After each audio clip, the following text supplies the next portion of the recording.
আসসালামু আলাইকুম। প্রাথমিক শিক্ষক নিয়োগ ও শিক্ষক নিবন্ধন প্রস্তুতি পর্বে আপনাকে স্বাগত। আজকের প্রস্তুতির বিষয় ইংরেজি। ইংরেজি থেকে প্রাথমিক শিক্ষক নিয়োগ ও শিক্ষক নিবন্ধন পরীক্ষার জন্য সবচেয়ে গুরুত্বপূর্ণ প্রশ্নগুলো ব্যাখ্যা সহকারে উপস্থাপন করা হয়েছে। আশা করি আপনারা যদি মনোযোগ সহকারে আমাদের এই অনুশীলন পর্বগুলো শুরু থেকে শেষ পর্যন্ত দেখেন, তাহলে অবশ্যই প্রাথমিক শিক্ষক নিয়োগ ও শিক্ষক নিবন্ধন পরীক্ষায় উত্তীর্ণ হতে পারবেন। চলুন আজকের এই অনুশীলন ক্লাসটি শুরু করা যাক। ১ নম্বর প্রশ্ন, ম্যানি শব্দের সিনোনিম কোনটি? ম্যানি শব্দের সিনোনিম কোনটি? সেভারেল শব্দের অর্থ হচ্ছে কয়েকটি, এনরমাস শব্দের অর্থ হচ্ছে প্রচুর এবং নিউমারাস শব্দের অর্থ হচ্ছে বহু সংখ্যক। সুতরাং ম্যানি শব্দের synonym all of the answer, অর্থাৎ ম্যানি শব্দের সিনোনিম সেভারেল, নিউমারাস এবং অ্যানোরমাস, এই তিনটি। ২ নম্বর প্রশ্ন, প্যান থ্রো দ্য লাইন এর সঠিক অনুবাদ কোনটি হবে? প্যান থ্রো দ্য লাইন এর সঠিক অনুবাদ হবে লাইনটি কেটে দাও। ৩ নম্বর প্রশ্ন, ম্যাটিকুলাস শব্দের অর্থ কী? ম্যাটিকুলাস শব্দের অর্থ হচ্ছে যত্নবান। অপরদিকে অস্পষ্ট এর ইংরেজি হচ্ছে অবস্কিউর এবং আনক্লিয়ার। মাধ্যমিক পাস এর ইংরেজি হচ্ছে সেকেন্ডারি পাস। সামর্থ্যবান এর ইংরেজি হচ্ছে কম্পিটেন্ট এবং ক্যাপাবল অফ। ৪ নম্বর প্রশ্ন, ওর্স শব্দটির অ্যাডজেক্টিভ এর কোন ডিগ্রি? ওর্স শব্দটি অ্যাডজেক্টিভ এর কম্পারেটিভ ডিগ্রি। ওর্স শব্দটির পজিটিভ ফর্ম হচ্ছে ব্যাড এবং সুপারলেটিভ ফর্ম হচ্ছে ওর্স্ট। ৫ নম্বর প্রশ্ন, অ্যাডজাসেন্ট টু ফ্রেজ এর অর্থ কী? অ্যাডজাসেন্ট টু ফ্রেজের অর্থ হচ্ছে নিকটবর্তী।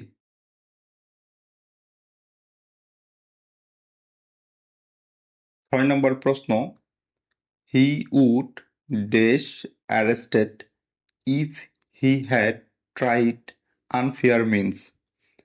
ইফ যুক্ত ক্লোজটি যদি পাস্ট পারফেক্ট টেন্স হয়, তাহলে সাবজেক্টের পরে উড, কুড অথবা মাইট এর পর হ্যাভ যোগ ভার্ব 3 বসে।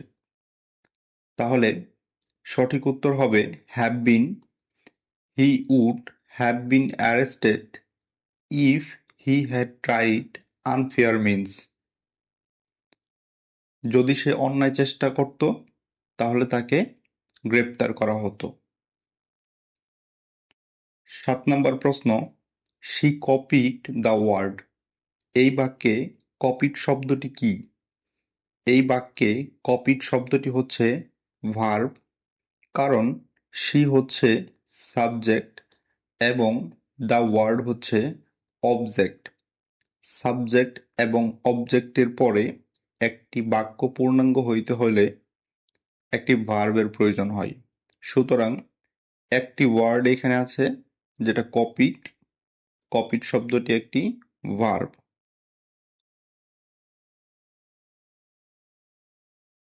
৮ নম্বর প্রশ্ন, নিচের কোন গ্রন্থটির রচয়িতা H G Wells? H G ওয়েলসের পূর্ণরূপ হচ্ছে Herbert George Wells. H G ওয়েলসের গ্রন্থগুলো হলো the invisible man, the time machine এবং the first man on the moon. এই তিনটি গ্রন্থের রচয়িতাই এইচ জি ওয়েলস। ৯ নম্বর প্রশ্ন, নিচের কোনটি সঠিক? নিচের পেন্ডুলাম এই বানানটি সঠিক। পেন্ডুলাম বলতে একটি যন্ত্রকে বোঝায় যেখানে একটি নির্দিষ্ট বিন্দু থেকে একটি বস্তু ঝুলানো থাকে এবং সেটি মাধ্যাকর্ষণের প্রভাবে সামনে পেছনে দুলতে থাকে, যেমন ঘড়ির দোলক।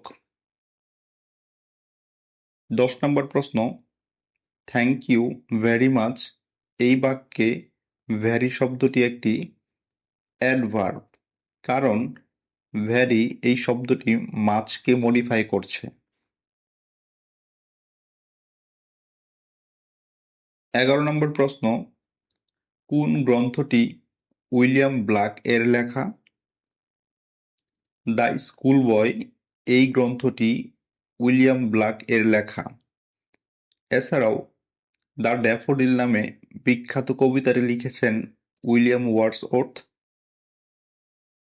12 নম্বর প্রশ্ন, walking is good for health এই বাক্যে ওয়াকিং শব্দটি কি?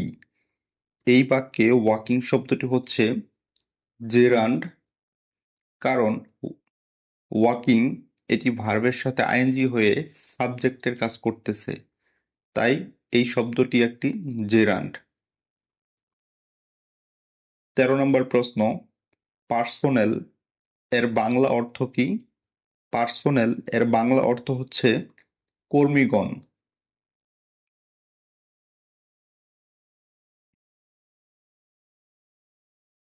14 নম্বর প্রশ্ন, he will stick to nothing. Stick to হচ্ছে একটি ফ্রেজাল ভার্ব, সুতরাং স্টিকের সাথে এইখানে টু বসবে। 15 নম্বর প্রশ্ন, one who deals in cattle যিনি গবাদি পশু ব্যবসা করেন তাকে বলা হয় ড্রোভার। 16 নম্বর প্রশ্ন, প্রেইজ শব্দের অ্যান্টোনিম কোনটি? প্রেইজ শব্দের অ্যান্টোনিম হচ্ছে স্কল্ড। স্কল্ড অর্থ হচ্ছে বকাঝকা করা। রিবিউক অর্থ হচ্ছে তিরস্কার করা, এবং রিপ্রিম্যান্ড এর অর্থ হচ্ছে তিরস্কার করা। অর্থাৎ সঠিক উত্তর হবে উপরের সবগুলো। প্রেইজ এর অ্যান্টোনিম হবে উপরের সবগুলো, অল অফ দ্য অ্যান্সার্স।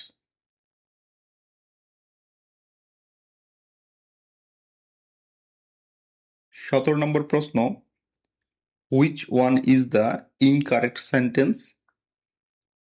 এইখানে we reached at home yesterday এই বাক্যটি ইনকারেক্ট সেন্টেন্স, কারণ হোমের পূর্বে কখনো অ্যাট বসে না। 18 নম্বর প্রশ্ন, what is an EPIC? EPIC is a long poem. 19 নম্বর প্রশ্ন, ফেয়ার শব্দটি দ্বারা কি বোঝায়? ফেয়ার শব্দটি দ্বারা ভাড়া এই শব্দটি বোঝায়। 20 নম্বর প্রশ্ন, we are having a friendly dash about football. We are having a friendly chat about football বাক্যের অর্থ অনুযায়ী এখানে একটি বন্ধুত্বপূর্ণ আলোচনা বা গল্পের কথা বলা হয়েছে, তাই এই ফাঁকা জায়গায় চ্যাট শব্দটি সবচেয়ে বেশি উপযুক্ত। অন্য শব্দগুলোর মধ্যে রয়েছে রিপোর্ট, যার অর্থ প্রতিবেদন, গসিপ, যার অর্থ পরচর্চা, হুইসপার, যার অর্থ হচ্ছে ফিসফিস করে বলা। সুতরাং we are having a friendly chat about football এই বাক্যের জন্য চ্যাট শব্দটি সবচেয়ে বেশি উপযুক্ত। আজকের অনুশীলন পর্বটি এই পর্যন্তই। আপনি যদি আমাদের কোনো অনুশীলন পর্ব মিস করতে না চান, তাহলে ভিডিওটি এখনই লাইক করে চ্যানেলটি সাবস্ক্রাইব করে দিন। ধন্যবাদ।